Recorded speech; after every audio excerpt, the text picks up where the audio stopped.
नमस्कार, आपण पाहत आहात बीपीएल न्यूज महाराष्ट्र। प्रेमकुमार लालझरे यांची मानवी हक्क अभियानाच्या पाथरी युवा तालुकाध्यक्षपदी निवड। आज पाथरी येथील मानवी हक्क अभियानाच्या कार्यालयात अॅडव्होकेट प्रेमकुमार लालझरे यांची मानवी हक्क अभियानाच्या पाथरी तालुका युवा अध्यक्षपदी निवड करण्यात आली आहे।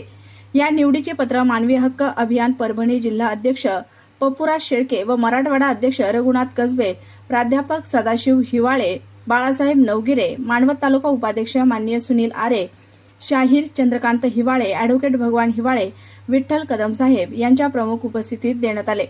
प्रेमकुमार लालझरे यांच्या नियुक्तीबद्दल मानवी हक्क अभियानाचे राष्ट्रीय अध्यक्ष प्रोफेसर डॉक्टर मिलिंद नाना आव्हाड साहेब, महाराष्ट्र कार्याध्यक्ष मच्छिंद्र गवाले, मराठवाडा संघटक अनंता साळुंखे, परभणी जिल्हा संपर्क प्रमुख मारुती साठे, परभणी जिल्हा उपाध्यक्ष प्रवीण भोरे, जिंतूर सेलू विधानसभा अध्यक्ष रावण मोहिते, अरुण सोनवणे, दादाराव कांबळे, भगवान आठवले, अनिल कांबळेंसह आदी मान्यवरांनी प्रेमकुमार लालझरे यांच्या निवडीबद्दल अभिनंदन केले आहे।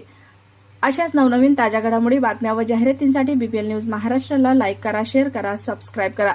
मुख्य संपादक Prakash Lalzare, mobile number 9860344473। BPL news Maharashtra, Pathri.